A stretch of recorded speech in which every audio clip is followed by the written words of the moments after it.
بسم الله الرحمن الرحيم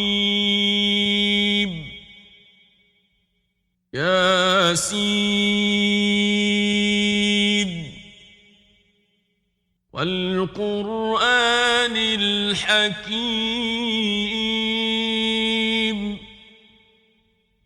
إنك لمن المرسلين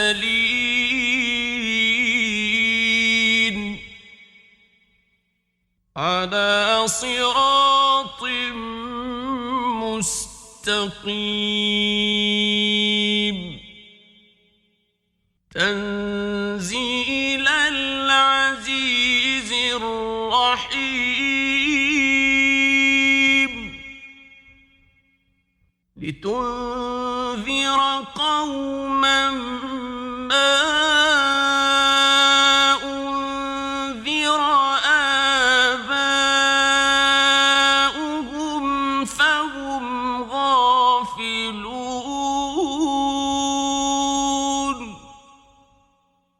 لقد حق القول على أكثرهم فهم لا يؤمنون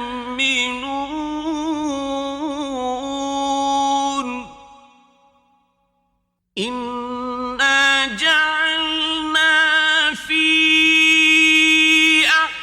أعناقهم أغلالا فهي إلى الأذقان فهم مقمحون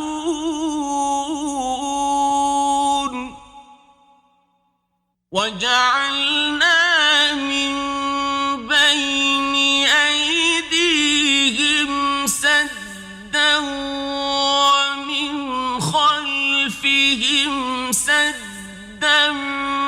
فأغشيناهم فهم لا يبصرون وسواء عليهم أأنذرتهم أم لم تنذرهم لا يؤمنون إنما تنذر من اتبع الذكر وخشي الرحمن بالغيب فبشره بمغفرة وأجر كريم إنا نحن نحيي الموتى ونكتب ما قدموا وآثارهم وكل شيء أحصيناه في إمام مبين واضرب لهم مثلا أصحاب القرية إذ جاءها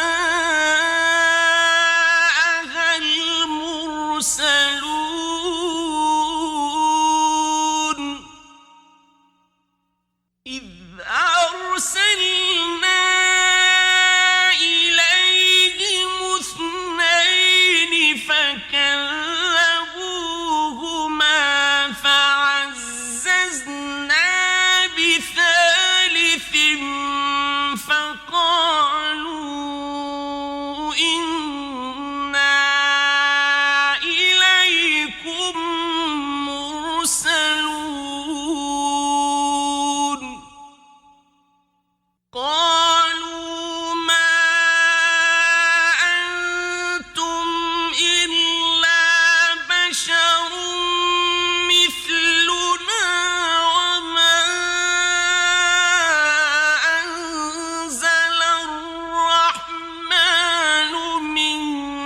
شيء إن أنتم إلا تكذبون قالوا ربنا يعلم إنا إليكم لمرسلون وما علينا إلا البلاغ المبين قالوا إنا تطيرنا بكم لئن لم تنتهوا لنرجمنكم وليمسنكم منا عذاب أليم قالوا طائركم معكم أئن ذكرتم بل أنتم قوم مسرفون وجاء من أقصى المدينة رجل يسعى قال يا قوم اتبعوا المرسلين اتبعوا من لا يسألكم أجرا وهم مهتدون وما لي لا أعبد الذي فطرني وإليه ترجعون أأتخذ من دونه آلهة إن يردني الرحمن بضر لا تغن عني شفاعتهم شيئا ولا ينقذون إني إذا لفي ضلال مبين إني آمنت بربكم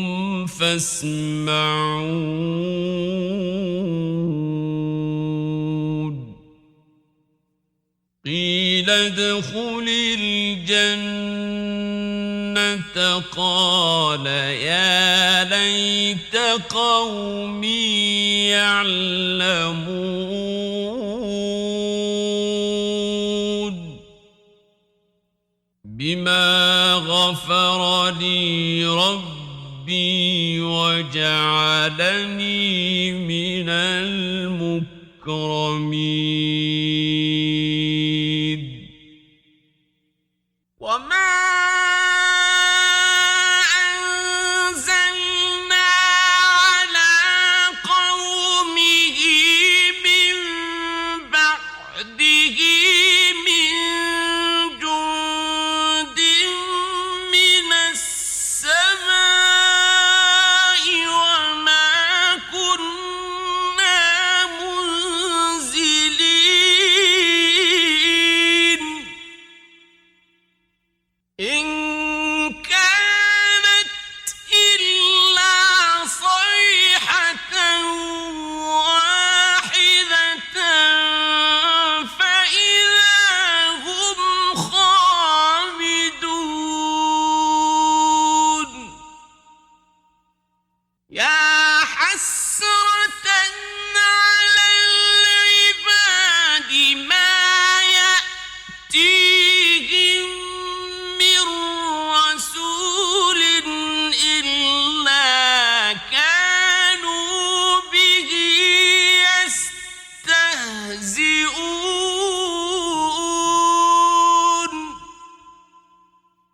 ألم يروا كم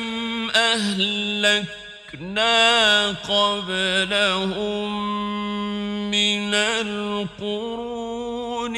أنهم إليهم لا يرجعون وإن كل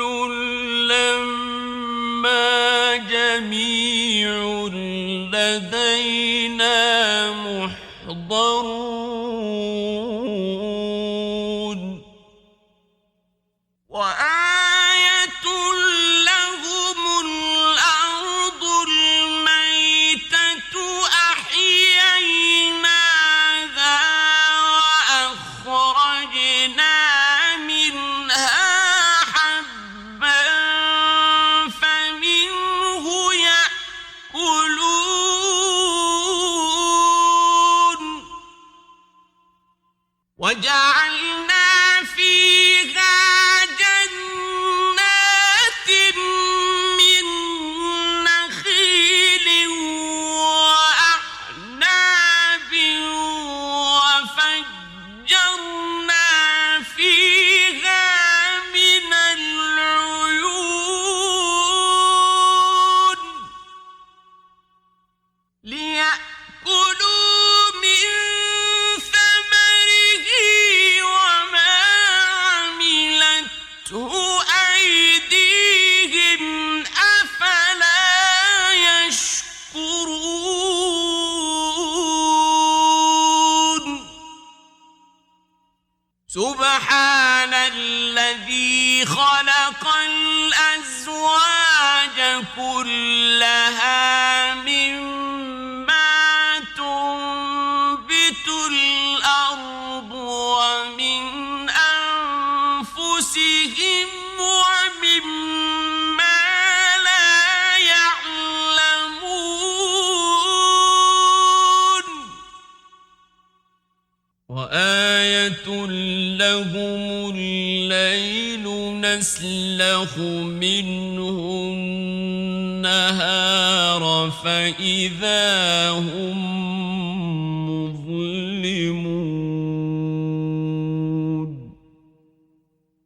والشمس تجري لمستقر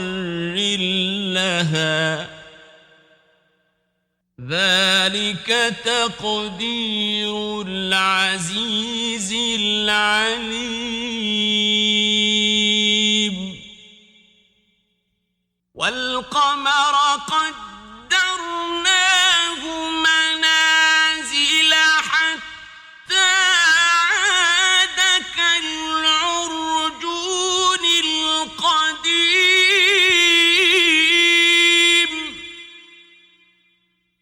لا الشمس ينبغي لها أن تدرك القمر ولا الليل سابق النهار وكل في فلك يسبحون وآية لهم أنا حملنا ذريتهم في الفلك المشحون وخلقنا لهم من مثله ما يركبون وإن نشأ نغرقهم فلا صريخ لهم ولا هم ينقذون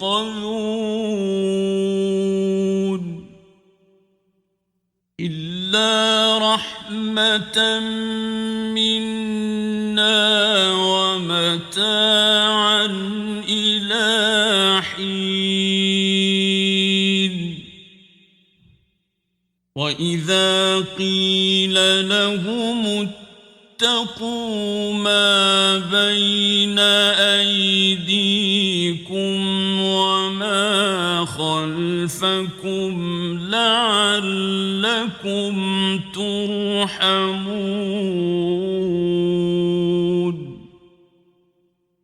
وما تأتيهم من آية من آيات ربهم إلا كانوا عنها معرضين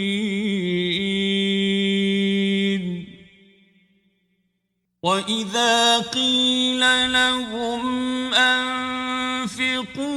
مما رزقكم الله قال الذين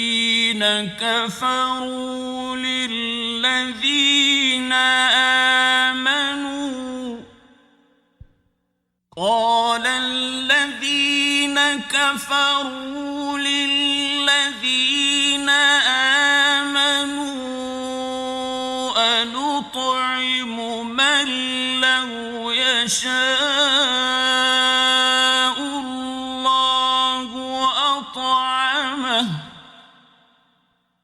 أنطعم من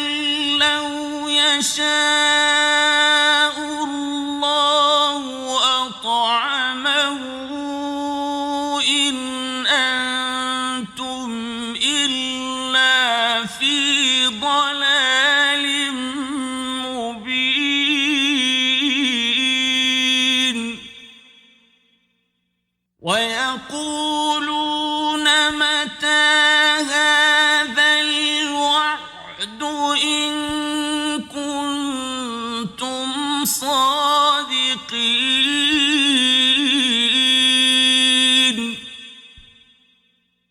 ما ينظرون إلا صيحة واحدة تأخذهم وهم يخصمون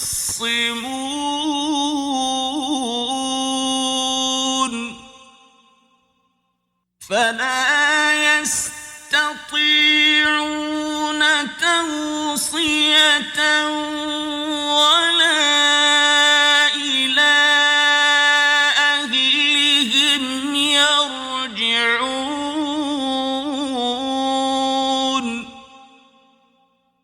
ونفخ في الصور فإذا هم من الأجداث إلى ربهم ينسلون قالوا يا ويلنا من بعثنا من مرقدنا هذا ما وعد الرحمن وصدق المرسلون إن كانت إلا صيحة واحدة فإذا هم جميع لدينا محضرون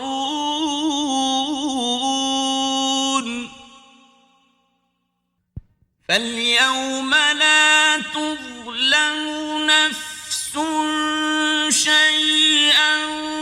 ولا تجزون إلا ما كنتم تعملون إن أصحاب الجنة اليوم في شغل فاكهون هم وأزواجهم في ظلال على الأرائك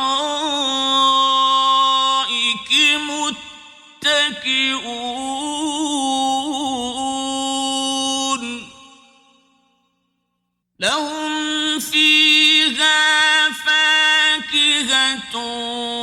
ولهم ما يدعون سلام قولا من رب رحيم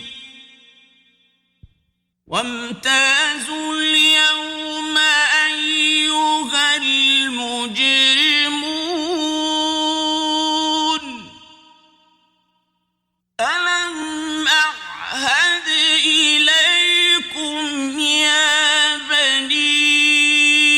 آدم ألا تعبدوا الشيطان إنه لكم عدو مبين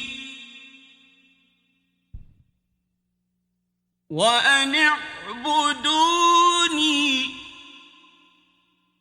هذا صراط مستقيم ولقد أضل منكم جبلا كثيرا أفلم تكونوا تعقلون هذه جهنم التي كنتم توعدون اصلوها اليوم بما كنتم تكفرون اليوم نختم على أفواههم وتكلمنا أيديهم وتشهد أرجلهم بما كانوا يكسبون ولو نشاء لطمسنا على أعينهم فاستبقوا الصراط فأنى يبصرون ولو نشاء لمسخناهم على مكانتهم فما استطاعوا مضيا ولا يرجعون ومن نعمره ننكسه في الخلق أفلا يعقلون وما علمناه الشعر وما ينبغي له إن هو إلا ذكر وقرآن مبين لينذر من كان حيا ويحق القول على الكافرين أولم يروا أنا خلقنا لهم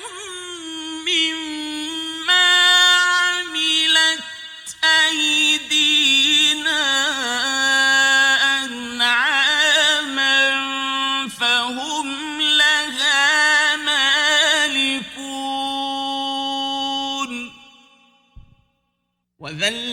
وذللناها لهم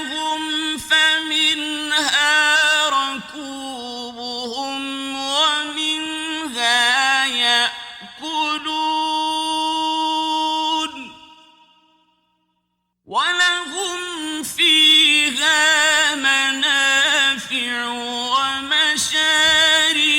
أفلا يشكرون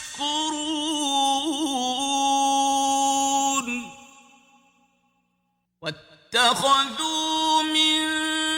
دون الله آلهة لعلهم ينصرون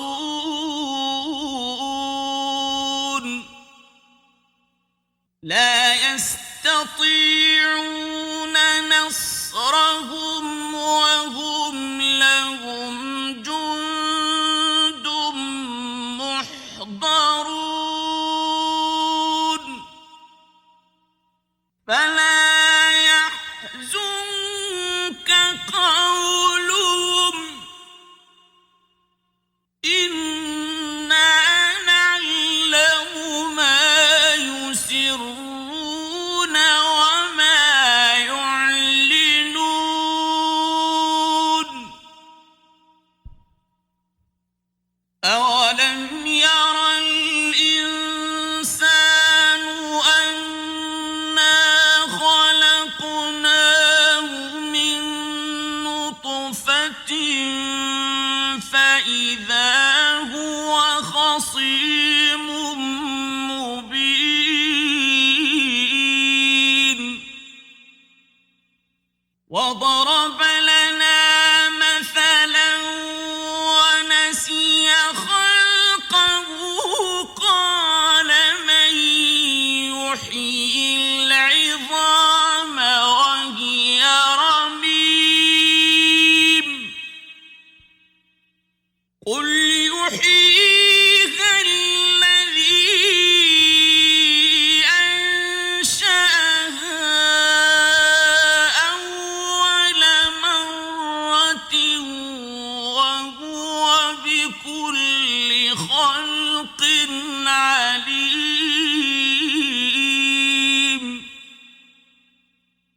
الذي جعل لكم من الشجر الأخضر نارا فإذا أنتم منه توقدون أوليس الذي خلق السماوات والأرض بقادر على أن يخلق مثلهم بلى وهو الخلاق العليم إنما أمره إذا أراد شيئا أن يقول له كن فيكون فسبحان الذي بيده ملكوت كل شيء وإليه ترجعون